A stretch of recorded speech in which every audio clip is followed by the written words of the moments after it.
Good morning. आज मैं सुबह 5 बजे ही उठ गई थी क्योंकि बच्चों को जल्दी जाना था। मेरे हस्बैंड और बच्चे सभी चांदनी चौक गए हुए हैं हमारे पुराने वाले घर पर किसी काम से। और जब कोई चांदनी चौक जाता है ना तो वहाँ से नाश्ता लेना तो बनता ही है। इसलिए आज मैं ब्रेकफास्ट नहीं बनाया है क्योंकि वो लोग वहाँ से ही कुछ टेस्टी सा नाश्ता लेकर आएंगे। तब तक मैं घर के थोड़े बहुत काम फिनिश कर रही हूँ और उनका वेट कर रही हूँ। देखते हैं आज चांदनी चौक से क्या स्पेशल नाश्ता आने वाला है। फिर सब मिलकर ब्रेकफास्ट करेंगे, एंजॉय करेंगे।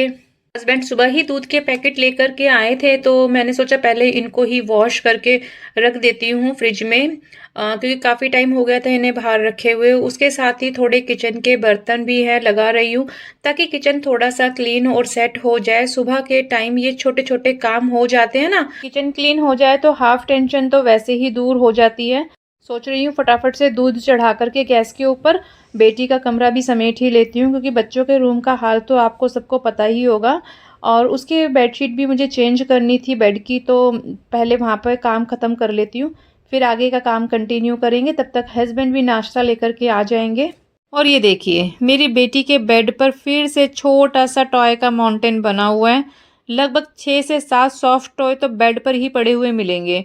कभी कभी तो लगता है सच में कि बेड पर मेरी बेटी कम रहती है और उसके टॉय ज़्यादा रहते हैं। कभी कभी लगता है बच्चों का रूम सेट करना एक नेवर एंडिंग जॉब होती है। बस थोड़ी देर क्लीन रहता है फिर से वापस सेम यही हाल है। मेरी बेटी अब बड़ी हो रही है लेकिन उसका सॉफ्ट टॉय का पैर अभी भी उतना ही है जितना पहले था। तो आपसे बातें करते करते मैंने कमरा भी सेट कर दिया और अब मैं सोच रही हूँ कि जल्दी से नहाने चली जाऊँ। तब तक शायद हस्बैंड भी चांदनी चौक से वापस आ जाएंगे नाश्ता लेकर के। चलिए फटाफट नहा कर के आती हूँ।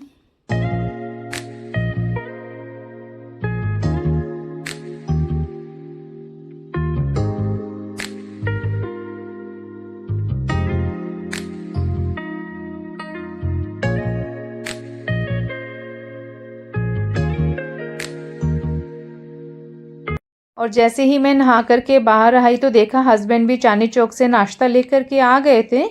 लगता है आज मैं बिल्कुल राइट टाइम पर नहा करके आई हूँ। चलिए अब मैं आपको दिखाती हूँ कि आज नाश्ते में क्या क्या लेकर के आए हैं चांदनी चौक से। तो मैं यहाँ पर बता रही थी आपको कि मेरे हस्बैंड क्या क्या लेकर के आए हैं, लेकिन शायद मेरा माइक ऑफ था तो आवाज़ रिकॉर्ड नहीं हो पाई।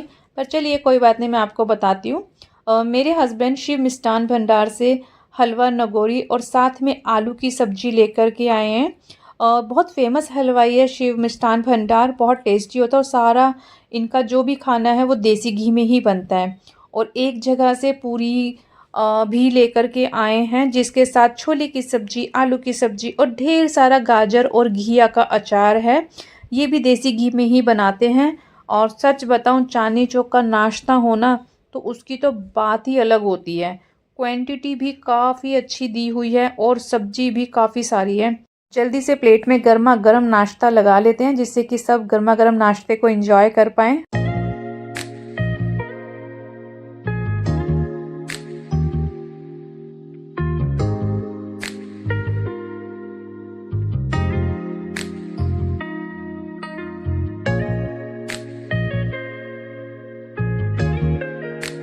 सबने नाश्ता कर लिया था, सच में बहुत टेस्टी नाश्ता था। बहुत दिनों में चांदनी चौक का नाश्ता किया है।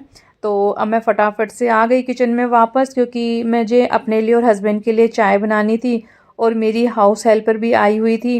तो मैं उसे बर्तन भी खाली करके दे रही थी क्योंकि वो दिन में ना सिर्फ एक ही बार आती है, इसीलिए जितने भी बर्तन हैं अभी दे देती हूँ ताकि उनके काम भी हो जाए और मेरा भी काम हो जाए।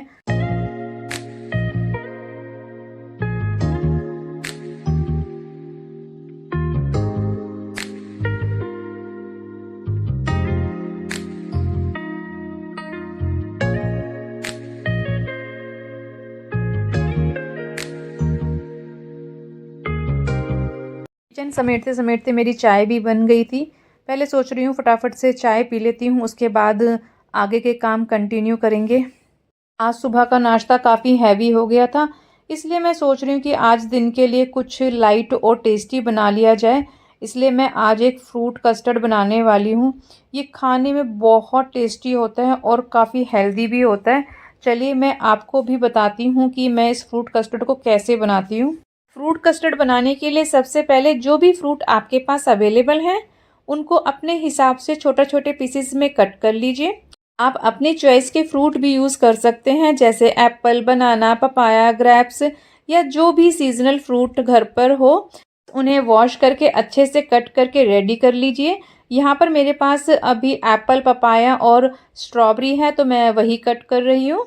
तो यहाँ पर फ्रूट्स कट करके रेडी कर लिए हैं। अब कस्टर्ड प्रिपेयर कर लेते हैं। तो इसके लिए सबसे पहले हमें चाहिए 1 बड़ी कटोरी मखाना, 1 मुट्ठी काजू और 1 मुट्ठी बादाम को मैंने आधे घंटे पहले भिगो दिया था। आप चाहें तो बादाम का छिलका निकाल सकते हैं। और आधी छोटी चम्मच इलायची पाउडर और 1 चुटकी केसर, और साथ में हम लेंगे 1 कप दूध, और साथ में हम ऐड करेंगे 5 से 6 चम्मच चीनी। अभी मैं इसके अंदर चीनी नहीं डाल रही क्योंकि मैं और मेरे हस्बैंड शुगर नहीं लेते हैं, इसलिए तो उसमें मैं बाद में डालूंगी। तो इस देखिए हमारा बिल्कुल फाइन पेस्ट बन करके तैयार हो गया है। अभी थोड़ा सा ये देखिए थिक है, तो इसके अंदर मैं थोड़ा सा ठंडा दूध और ऐड करूंगी, जिससे कि इसकी कंसिस्टेंसी बिल्कुल परफेक्ट हो जाए। दूध ऐड करके अच्छे से मिक्स करने के बाद में इसमें से आधा पेस्ट मैं निकाल लूँगी, क्योंकि मुझे आधे का शुगर फ्री बनाना है इसीलिए।